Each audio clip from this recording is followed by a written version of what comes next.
Okay, let me start the course intended learning outcome for this particular module. We are now in module 1, and our intended learning outcome is that at the end of this learning module, the students should be able to, number 1, explain the concepts of machine learning. So what is machine learning all about? The underlying concepts behind it, and then apply the common tool sets of machine learning in solving a problem. Alright, so let's do it. So as you can notice from your modules, so we have plenty of things to discuss today, no? So from the overview up to evaluating performance, and then as you can see from here, you have a hands-on activity and a quiz, no? And then a discussion, no? Any two, no? I will be giving you any two of this for this week's activity. Okay, so basically, I will try my best to deliver you all the concepts here with the aid of some PowerPoint presentation and some videos that I will show you. Okay, so uh, let me start the session or the lecture this morning. Okay, so I hope you are now ready to listen. Right, let me just enter the full screen so that you will see uh, the topic that I will discuss. Okay, let me read the title. This is the introduction to machine learning.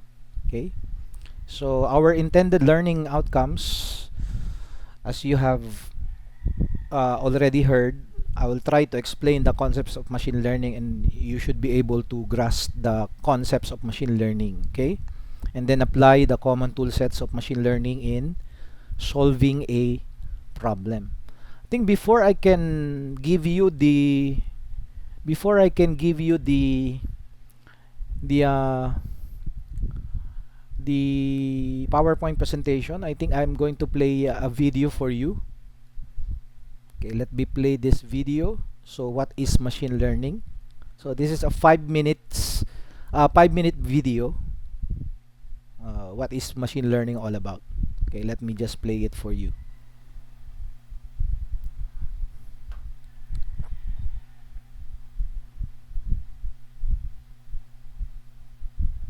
All right.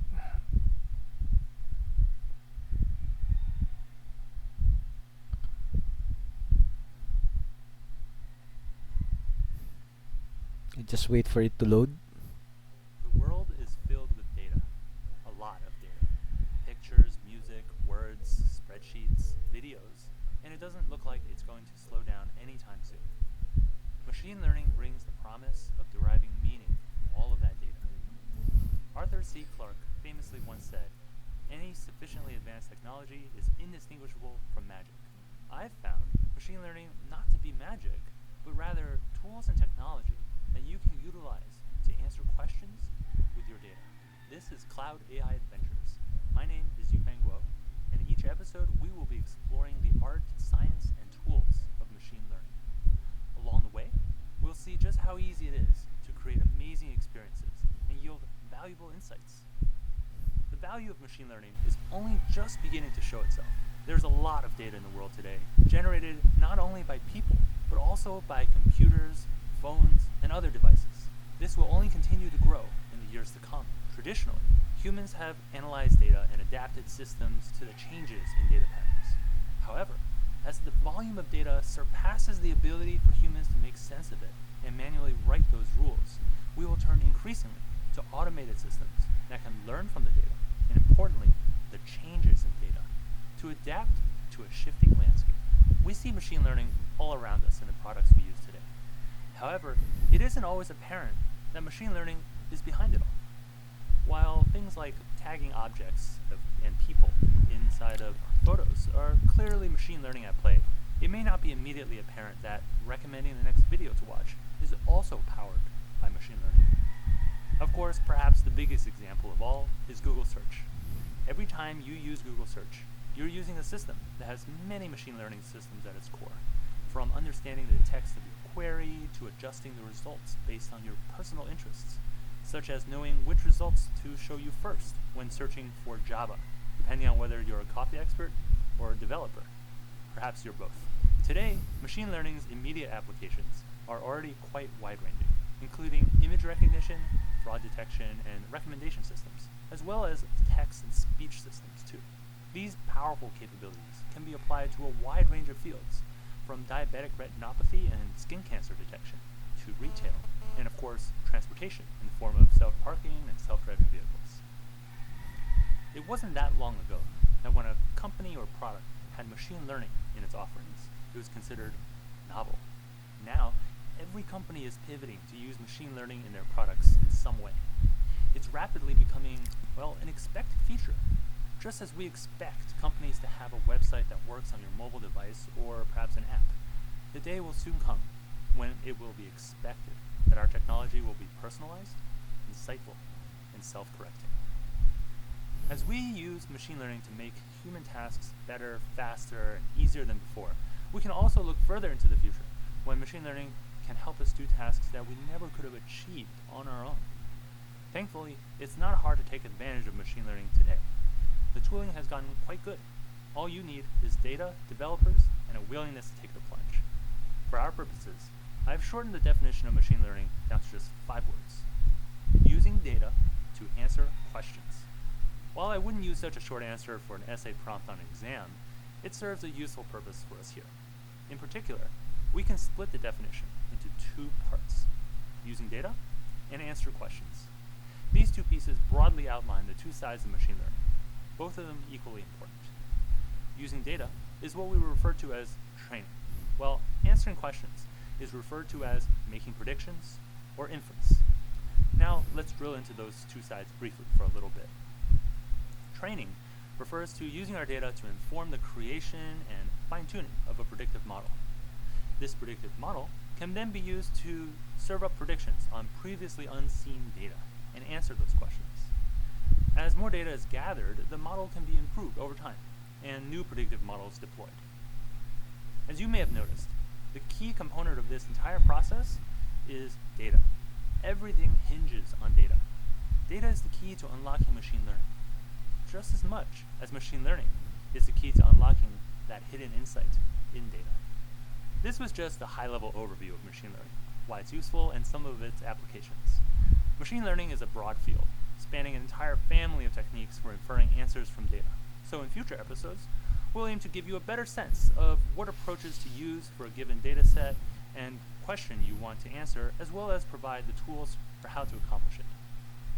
And in our next episode, we'll dive right into the concrete process of doing machine learning in more detail, going through a step-by-step formula for how to approach machine learning problems.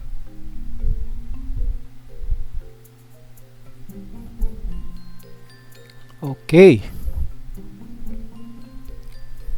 So, I hope na clear sa inyo yung simple introduction about machine learning. It's very simplified. Not so much of a definition from the book and from our lecture, but somehow you should already grasp the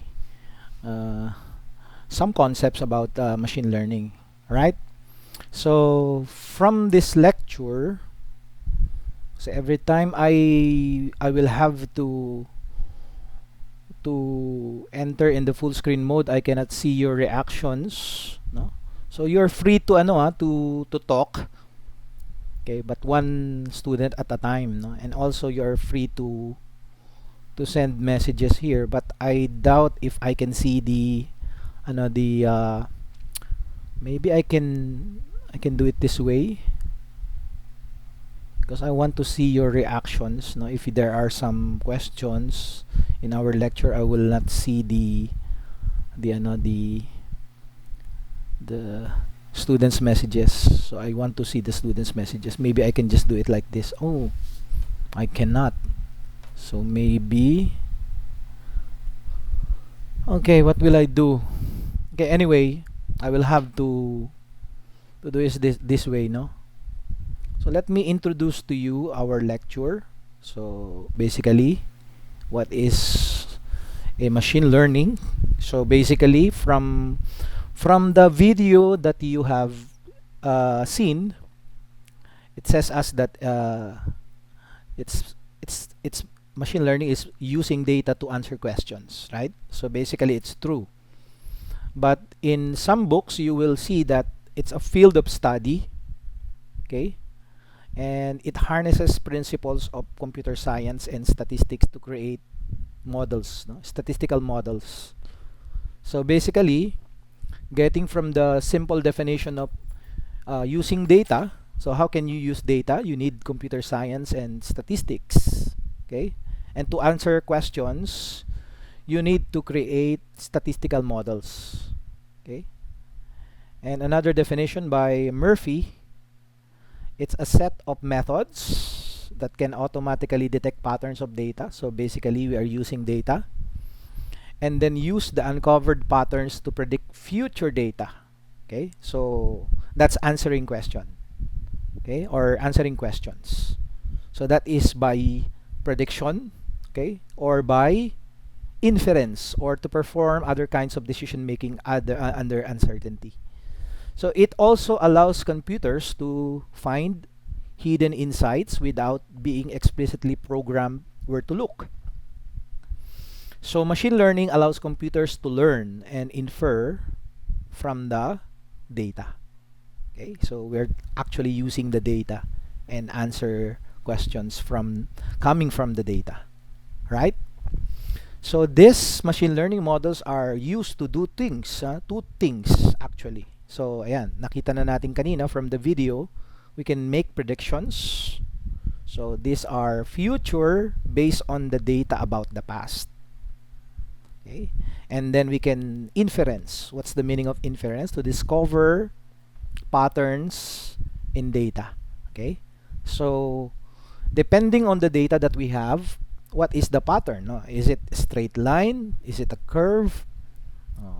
What are the unordinary things that we see from the data? So we discover those patterns, and that is what we call inference. So the following are some of the applications of machine learning. Okay, so nowadays we have from spam filtering, no, whether an email is a spam or not. Web searching, like in the video, we have seen Google search how they are integrated with machine learning when it comes to the searches that are being done by the user. Okay, and then postal mail routing, fraud detection, okay, especially for checks or bank accounts, transactions, etc., etc. Movie recommendations, no, ito yung mga apps na nakikita natin that are using recommendation systems, okay. And then we have vehicle driver assistance, and then social networks, speech recognition, web advertisements. No? There are many applications, no, nowadays, and maybe someday you will have to develop an application, or using machine learning, you will be able to come up with a solution to a particular problem. There are two types of machine learning. No, the first one is the supervised, and the other one is the unsupervised. When we talk about supervised, that means the data points have known outcome. Okay, and we will be giving some examples of this later. And then while in the unsupervised, the data points have unknown outcome. Okay, so basically those are the differences, or the difference between the two types of machine learning. So let's start to discuss more about supervised learning. No? So actually, when we talk about supervised learning, so as we have seen, there are given data. Okay, may data tayo. And we already know the output. Okay? And then what we see from the data is the relationship between the input and the output. So what's the relationship of the input data and the output data? So that is what we call a supervised learning. Okay? We can use supervised learning in classifications and regressions. So when we say classification, we can predict results in a discrete output Okay, for example, whether an email is a spam or not. So we can classify the email as a spam or not. We can also classify a cancer, whether it's a malignant cancer or benign. And also an image. In image classification, we can classify an image whether it's a cat or a dog or a horse or anything. No? That's an image classification example. And for those, in supervised learning, all the data that we are using have labels. We call it labels. So basically, for example, all the labels that are inputted as cat should definitely have an input or output of a cat. If they are classified into dogs, there should be labels of dogs. Okay, so those are called supervised learning that can be used for classification. For regression, we can use regression to predict results within a continuous output. Now, meaning, for example, we are trying to map input variables to some continuous function. Now, for example, the prices of a particular brand. No? So the prices are ranging from a period of January to July. What will be the price when August comes? No, that's a regression. Okay, so we can predict the result through the input, no, the input variables. Okay, so an example of that is yan, yun nga, katulad yan, house. You can predict the prices of the house, no, whether the price of the house will go up or down. Okay. Some of the businesses nowadays are using machine learning, no? Especially in when it comes to stock prices. No? They are using the stock prices to be able to identify the stocks that are going down and going up, and that makes it profitable for them because of the machine learning algorithms that they are using. Also, another example of that is Netflix, no? So have you noticed when if you are using Netflix, no, when you watch something, no, when you watch a particular genre of movie, okay, so there are also some recommendations, no, after you watch that, no. For example, you are watching right now the startup Korean novela, okay, so after you watch that, you will notice in your recommendations similar Korean novelas or similar stories related to a particular actor or actresses that are in that Korean novela, and then some stories since they are the same genre. So those movies or Korean novela will be recommended to you. Basically, Netflix is using an algorithm, okay, and they can also predict the rating, okay, the user is going to give to the movie. Okay, so those are some things that we can learn from supervised learning. For unsupervised learning, for example, if there are input data x, so definitely there is no output variable y. So we need to determine the output. Okay? And the goal of unsupervised learning is to model the distribution of the data and identify the patterns of the or in the data. Example, clustering. Okay? So, for example, you have a list of customers and information about them, and then you discover groups of similar users, and this knowledge can then be used for targeted marketing. For example, you have 1 million different genes and find a way to automatically group or cluster these genes into sets of groups, for example, no? So for example, kanina I asked you about your uniqueness, no? So maybe we can cluster the uniqueness as those who are inclined into musical instruments, for example, those who are inclined into sports, into drawing, into arts. So maybe we can classify those, no? Some of you don't have literally said what is unique to you, so we can classify those, no? So depending on different variables, like for example this one, in this particular genes, they can have a lifespan, a location, a role, and so on. Okay, We can also use unsupervised learning in terms of association, no? So we can maybe discover patterns in data, such as whenever it rains, what happens, no? So what happens to people? Maybe they tend to stay indoors or not. So when it is hot, so what will be the preference of people to eat? For example, ice cream when it's very hot, no? So there is a commercial before. Bakit kapag mainit nagkakape? Pero meron naman nag-ice cream kahit umuulan. Something like that.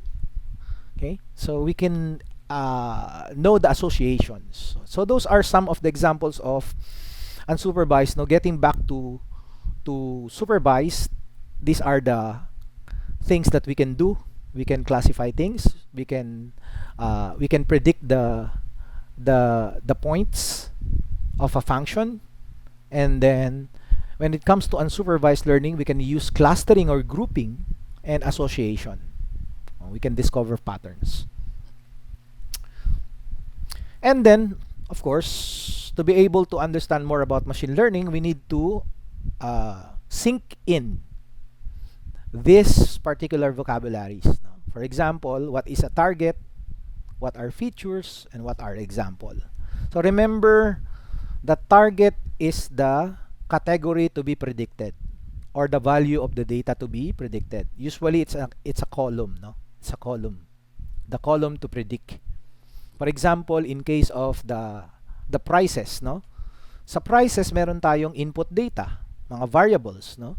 So, meron tayong target na column wherein yun yung ating ipe-predict, no? The price of the particular house, for example, in 2021, for example, no? So that column will be the target column. Okay? I will show you some example of this later. Now, when we talk about features, ito naman yung mga properties of data used for prediction. These are the non-target columns. So, if we have a data set, so the data set, eto, yan. Ito yung tinatawag nating features. Okay. Sepal length, sepal width, petal length, petal width. And itong naka-highlight na to, this one is the species. So we have the names, the labels for the species here. This is what we call the target. So as we have learned, the target is the column to predict. That means, given the following points, no? Given the following features, 6.7, 3.0, 5.2, 2.3, what will be the species? So it says here, it's a Virginica. And given a sepal length of 4.6, 3.4, 1.4, and 0.3, what will be the species? The target column is the species. So in our case, in this case, setosa is the target column. Okay? So that is, yan. Ito naman yung features. No? What is a feature? Again, feature are the properties of the data that will be used to predict, okay, the column to predict the target. No? So itong relationship ng target tsaka features, ano siya? Importante. No? Mahalaga tong dalawang to.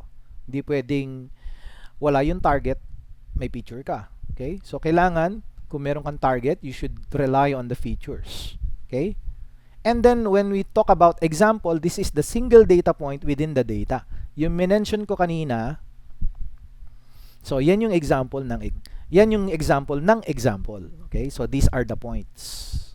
For the sepal length, 4.6, 3.4, 1.4, 0.3, and then setosa yung species.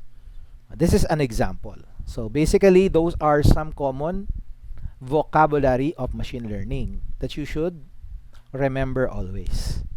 Okay? So when you analyze a data, okay, you will be able to come up with the features and the target, the column to predict, or the column to analyze. Okay? For example, or the target variable, for example. Okay? And then we have the example. Now, getting more about the supervised learning, as we have discussed a while ago. So basically, supervised learning algorithms are trained using labeled examples. No? So what do we mean by labeled examples?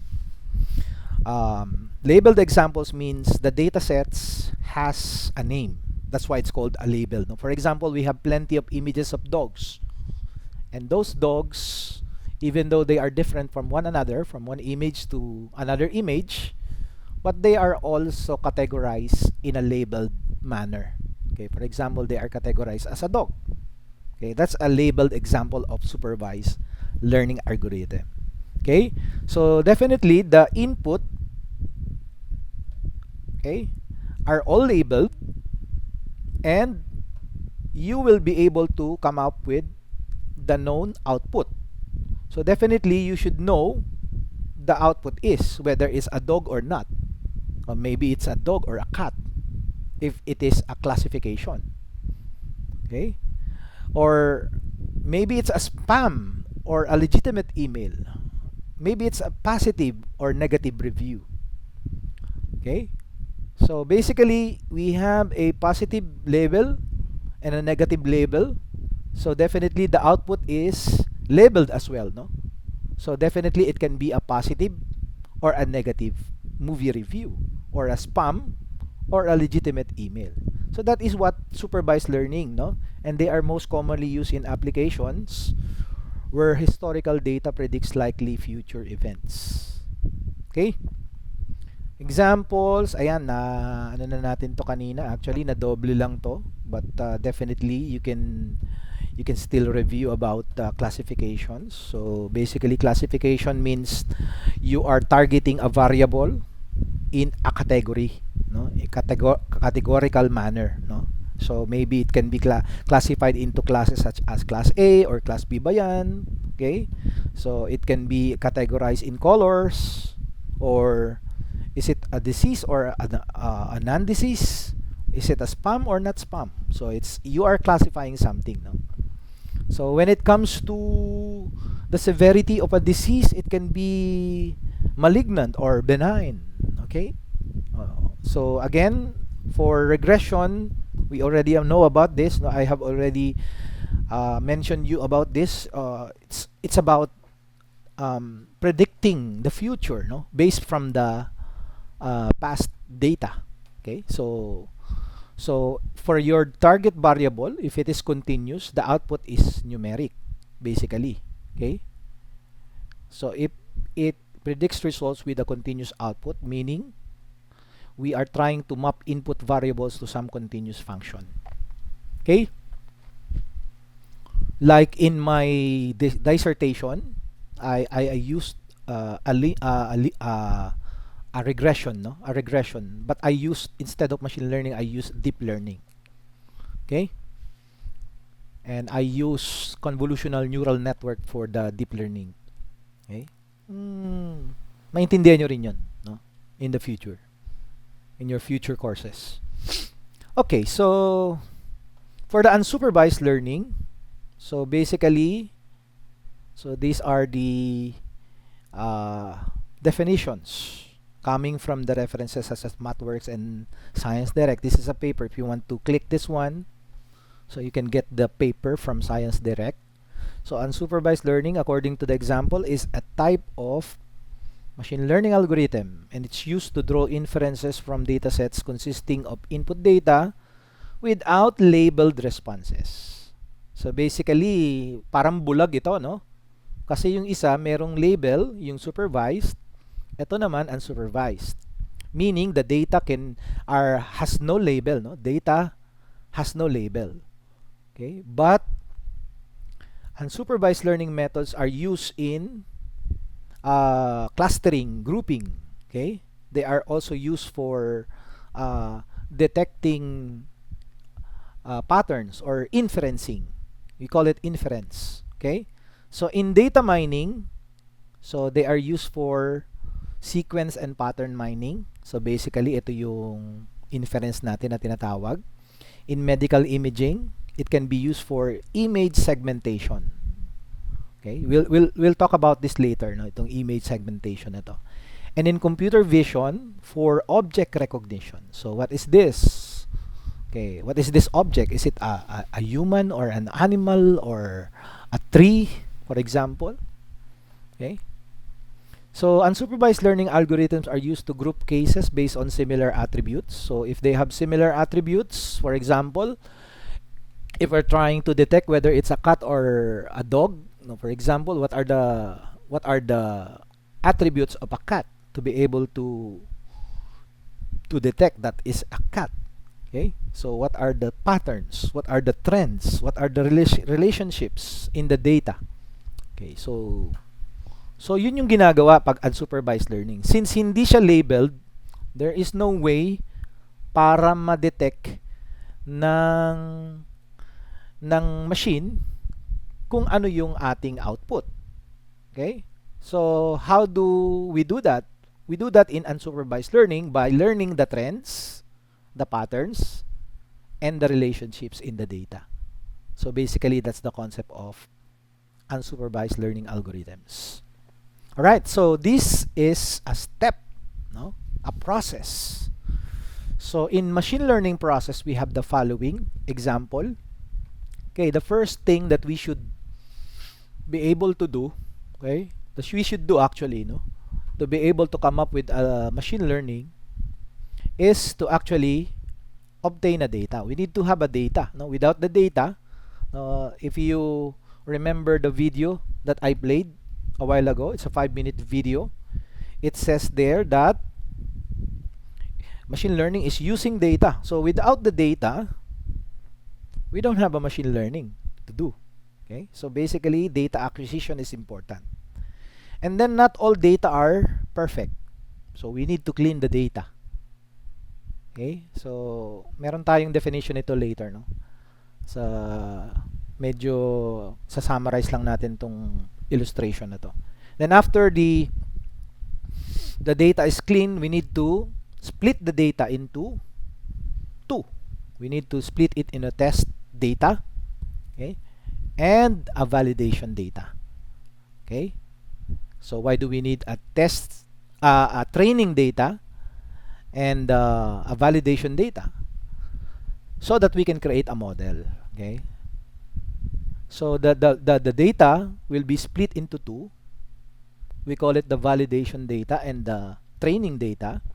Okay, the training data is used to train the data so that the machine can understand data, and the validation data will be used to obtain the best parameter, no, so that you can adjust your parameters for your model. Okay, or whatever model that you're using, for example linear regression. So maybe you can tweak, you can change the parameters of your model, no, and that is by using the validation data. Okay, and then if you want to test now your model, you will not use the training data, you will not use the validation data, but you will test an unseen data, no, meaning magte-test ka dito sa part na to, itong model testing, you will test your model, no, and the model should be tested on a data that are not seen by the model, no. So basically mamaya mas maintindihan niyo yan, no, when we are doing that. Okay, and then of course when you have already tested your model, that means it's ready for deployment. Kasi dito hindi na natin pwedeng pag dineploy na natin yung model natin, hindi na natin pwedeng baguhin yung parameters niyan. But here in the model testing, we can just go back. As you can see here, it's iterative. We can go back and train again the model and adjust the model parameters, no, to have a better accuracy of the model. Alright? Oh, are there some questions? Baka may nagtatanong sa inyo. Baka medyo may malabo akong ine-explain. Meron bang question so far? Are you still with me?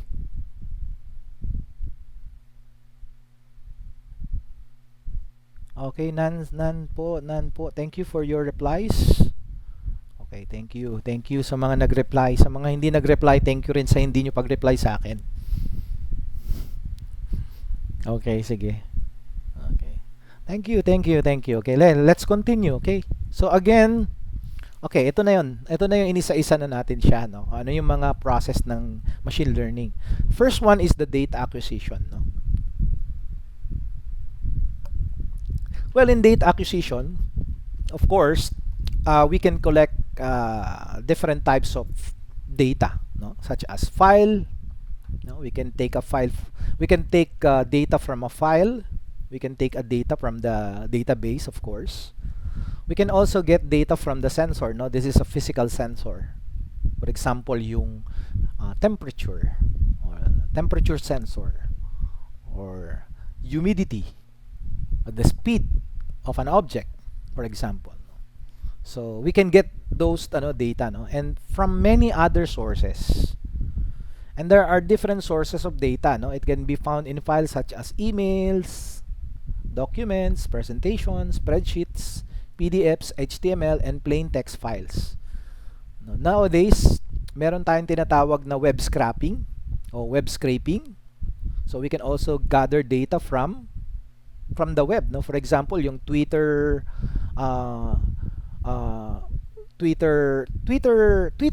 no? Yung mga tweets pala, sorry. No, yung mga posts sa Facebook, mga social media accounts, no? We can scrape those data. However, we might find it difficult to do because the data will not be perfect, no? We need to clean the data, no? But still, we're still in the data acquisition, no? Meaning, we can get data from anywhere, no? From any source. So it can also be from sensors, no? Like for example, if you are using IoT, for example, the sensors installed in your smartphones, in cars, airplanes, home appliances, and agriculture, they can capture raw data. And since they are raw data, okay, the raw data that we have acquired, they are all needed to be cleaned. That's why the second process in machine learning is to clean the data. Now, we call it pre-processing, no? I think you have done this in elective 1. Okay, how to clean the data, how to analyze the data, whether it's okay to be implemented in a machine learning environment. Okay. So basically, the definition of data cleaning is to pre-process, no? Pre-process means you need to perform a process on the data, no, before it enters the machine learning model, no? Because the machine learning model, or actually when you try to split your data into two, into test data, into training data and validation data and test data, for example, it will not be applicable for validation and training data if it is not cleaned properly. Okay? Meaning it is not formatted properly according to the preference of the encoding. Okay? So it is the most important step. Now remember this, it's the most important step which will help you in building your machine learning models more accurately. So the better the data has been cleaned, your model will perform accurately. Okay? So meaning, if you think your data is fine, then you can feed it in your model, 'di ba? But when you think it's okay, yung pala hindi pa okay, so you have to clean the data. So basically, preprocessing is the process of cleaning the raw data that are collected in the real world, and you will convert it to a clean data set. Okay, so we will understand later what a clean data set is. Okay? In other words, whenever the data is gathered from different sources, it's collected in a raw format, di ba? And this data isn't feasible for the analysis. So sabi ko nga kanina, your data will not produce an accurate model if it is not cleaned. Okay? So therefore, you need to execute these steps, no? To convert the data into a small, clean data set. Okay? And this part of the process is called as data pre-processing.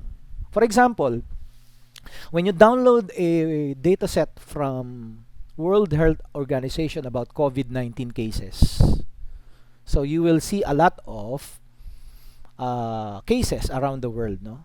Nowadays, meron na yata tayong millions of cases around the world, no? But you will see those data are already cleaned, actually, no? Because they are already used for predictions, for mathematical and statistical analysis. However, if you are trying to just predict for a particular country, for example, in our country, in Philippines, you may have to convert your data that will be only appropriate for the Philippines. So hindi ka pwedeng mag kumuha ng data that is not related to the Philippines if you are trying to predict something for the Philippines. Okay? So that is another step. Although the data that you have collected from the World Health Organization, for example, yung na-download mo, clean na yun di ba? Na-process na yun. Because they obtained those data and they have collected it and they have already used it for machine learning or deep learning models, for example, for statistical inferencing. Okay? So you need to clean it pa, no? Linisin mo pa siya. So sometimes we need to do those things, no? In order for us to build a machine learning model that will predict accurate predictions. All right? So these are the types of data. So as I've told you, there is no perfect data. And most of the real world data is messy, no? Parang buhok ng babae na nililipad, no? Parang messy. Messy lagi. Parang yung buhay natin, no? Minsan magulo, minsan hindi. Okay. Ano pa? What are these types of data that we will encounter? So of course, we will have missing data. So ano ba ibig sabihin ng missing data? It can be found when it's not continuously created or due to technical issues in the application. For example, in your IoT system, medyo nagloko yung sensor ng ilang minuto. For example, 30 minutes. So 30 minutes siyang walang input. No? Wala siyang nagather na data from the sensor, for example. So when you look at your data, you may have continuous data running 24 hours every minute. Nagsisense yung sensor mo. But of course, there had been a technical glitch on your sensor. 5 minutes siyang hindi gumana. So 5 minutes siyang hindi magkakaroon ng output. Therefore, we have a missing data na. Okay? So, what will be the problem if we have a missing data? This will affect the output kapag meron tayong missing data. Okay? And may solution naman dito, no? Kapag may missing data, anong dapat nating gawin? Depende, no? It depends on the situation. Pwede tayong gumawa ng paraan para yung missing data will be replaced by something, no? We can replace for example, we can do scaling, no? Later on you will understand that, no? I think you have already discussed this in your elective 1, no? About data, because we are concentrating on the data in the elective 1, no? I think you have already encountered the min-max scaler from Python, from sklearn, di ba? Nagamit nyo na ba yon for the missing data? What if you have missing data? What will you do with those missing data? Like for example, in the data running for 3 years, no, napansin mo halos kalaating taon walang data, no? Medyo mayroong void doon, di ba? So it will definitely affect the output kapag meron tayong missing data. So we need to do something about that. Okay? Number 2, noisy data. Ano ba ibig sabihin ng noisy data? So this type of data is called outliners. So this can happen when there is a human error. Okay, meaning kasi tao nga, 'di ba? Tao yung nag-gather na information. For example, census, 'di ba? Pagod na yung nagse-census. Manual pa rin ginagawa yung pagse-census. Bahay-bahay, 'di ba? Para ma-determine di umano ng gobyerno yung number of people living in a certain family. But the person who's gathering the data is a human, and humans are prone to errors, di ba? So if it is prone to error, there may be some problems on the gathering of the data. Baka pagod na yan, puyat, o lasing, may hangover, tapos nag-gather ng data, nahilo, nawindang ang utak, di ba?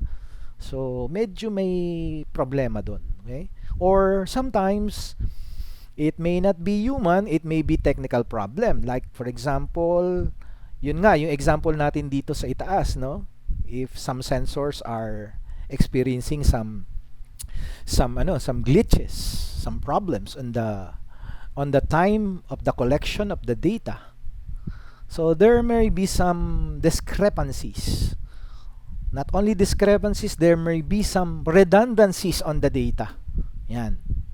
So noisy data na ang tawag doon. Kapag hindi na siya accurate, noisy data na ang tawag. And then again, we have number 3. That number 3 type of data is inconsistent data. And what are these type of data? This type of data might be collected due to human errors, no? Ito rin, no? Halos same lang yan sa noisy data, no? Yung mistakes with the name or the values or duplication of data or redundancies, as I have said, no? So basically, yan yung mga types of data that we can collect. So definitely, if we can encounter this different types of data, maybe we need to clean them, no? So what are the different techniques that we can use? For example, we can convert the data, no? As we know, the machine learning models can only handle numeric features, no? So actually, sa data science 1 or elective 1, importante yung arrays, no? Yung arrays, yung dictionaries. Kasi lahat ng pinapasok natin sa machine learning model is in a form of an array. Okay? And since they can only handle numeric features, hence categorical and ordinal data must be somehow converted into numeric features. And that is why when you have a string, for example, yun yung laman ng column mo, puro string, hindi mo siya pwedeng gamitin for your machine learning. So it's either wag mo siyang gamitin, or you can convert those strings into numerical features. Okay? Another is that when it's either you convert the data, you will have to ignore the missing values, no? So sabi ko nga kanina, when you have missing values, it will definitely affect your model, no? So whenever we encounter missing data in the data set, it's either na i-remove mo na yung buong row or yung buong column, depende sa kailangan mo. Okay? Kasi kung malaki yung kulang, tanggalin mo na yung buong yan. Because in ano nga bang tawag natin doon, yung correlation, in the correlation,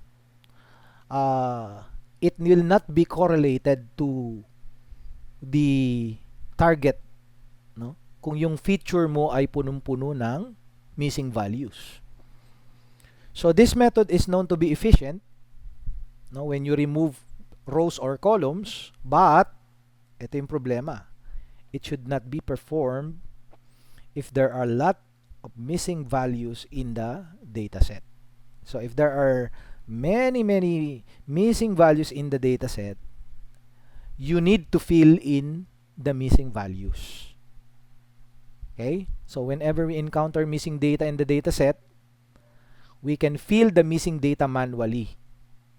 Or sabi ko nga kanina, you can use the min-max scaler so that you can supply the mean, the median, or the highest frequency value is issued, no? For example,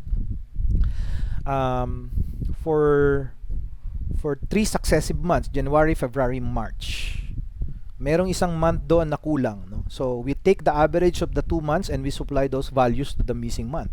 Something like that. Therefore, na-resolve natin yung missing values by taking the mean or the average of the values that we have recently have. For example, January and February. Okay? So that is what we call filling the missing values. So it's either taking the average or taking the median or taking the highest frequency value that is used. Sometimes we are using what we call a categorical filling of values, meaning ko-convert mo lahat yung data mo into zeros and ones, and those missing can either be zeros or ones. Okay, so that's how we do it. Those are basic techniques. Now, another technique is in machine learning. If we have some missing data, we can predict what data shall be present at the empty position by using the existing data. No? This is what I have said. No? Now, for outliers detection, yung mga noise, there are some error data that might be present in our data set that deviates drastically from other observation. Example, human weight, 800 kilograms. Saan ka naman nakakita ng human weight na 800 kilograms, di ba? Pwede pa 80, pero yung 800 kilograms, walang taong ganyang kabigat. Okay? So, we might issue a detecting mechanism that can detect those outliers. Okay? Now, for the models, so, of course, once you have cleaned the data, no, na-supply mo na, nalinis mo na yung raw data mo, and you already converted it into a format that will be understood by any model of the machine learning, it's now time to choose a model. And the different examples of models are the following. No? First approach to predicting continuous values, we have the linear regression. And this is a very nice approach for predicting continuous values, for example, prices. Okay, you can also use a model called logistic regression, no? And logistic regression is different from linear regression because logistic regression is used for binary classification. For binary classification, we only have two results. It's either true or false, yes or no, ones or zeros, etc. Okay, and we also have support vector machines, which is also used for two-class classification. Support vector machine. Okay, we have also, this is used for binary classification. No? Yan, mga yan. For multi-classification, for example, classification of people, no? Ano ka ba? Millennium ka ba? Millennial ka ba? Generation X? Generation Y? Generation Z? What type of person are you? So, ang ginagamit do, multi-class classification. And one of the model that is used for multi-class classification is random forest. Now, this is the choice for multi-class classification. Now, if you want to know more about SBM and random forest uses, we will discuss that later. But if you want to read more about it now, you can click this link. Okay? Now, is there a simplest or easiest model category to start off with? Yes, there are. No? Decision trees are often seen as the simple to understand and use. So basically, decision tree is just creating an if and else statements, no? If else, no? Or yeah, something like that. If else statements. They are implemented through the models such as random forest or gradient boosting. Now, what models are to be used in Kaggle, no? So, ano ba yung mga karaniwang ginagamit sa Kaggle? And what is Kaggle? Are you familiar with Kaggle? If you're familiar with Kaggle, Kaggle is a website for data science, machine learning, and deep learning enthusiasts. No? It's a website for people who are into to those competitions and many more. No, you can learn from Kaggle. You can download codes from Kaggle, etc., etc. And they are usually using the following, no? They are using random forest, XGBoost, okay, and gradient boosted trees. But definitely, we'll try to understand more about linear regression, no, in particular, and then the other models in the future. Okay. Now that we have selected the model, for example, we have selected the linear regression. Okay? So we have already pre-processed our data. We need to split the data into three sections. No, actually, it should be three. No, the training data, validation data. These two will be used for training and validation for the model. And finally, this will be set aside. Now, this testing data will be set aside because this is going to be used for the final model deployment. Okay? So, what are the differences between those three types of data? No? These three split. The training data set is the sample of data used to fit the model. Now, remember this, ha? This is the sample of data used to fit the model. So meaning, this is the data that will be used for training the model. So during the training, you will have to examine the accuracy and the error rate of your model, and then from there you can try to fix, try to tweak, try to change your parameters because you are only in the training phase of your machine learning. Okay? And the training data set, these are the data that you will use for that particular stage. Okay. Now, when you think your model is okay, no? Nakita mo maganda na yung accuracy niya. Okay? Now, it's time to validate your data, validate your model using a validation data set. So, this training data set is different from the validation data set. And that is why there is a rule for data sets that for 100%, sometimes some people are using 70% training data set and 20% validation set and 10% test data set. In my study, what I did is that I used 60% of my training data set, okay, and then I used 30% validation data set and then 10% test data set. Okay, what are the uses of this? So sa training data set, okay, ang gagawin natin is that, of course, we need to use a training data set for the model, no? If the model is okay, you can now validate your model, okay? This is the sample data, okay? So that you can provide an unbiased evaluation. No? Kasi yung training data set, hindi mo na siya pwedeng gamitin to validate your model. Because that's going to be biased. Kasi ginamit mo na siya dito. So what you will use for your validation data set, for your validating the model is the validation data set. The 20%, okay? For example, it depends on you, no? The percentage will be depending on on you, for example. Okay? Okay, so what you're going to do with the validation dataset, this will be used to validate the model, no?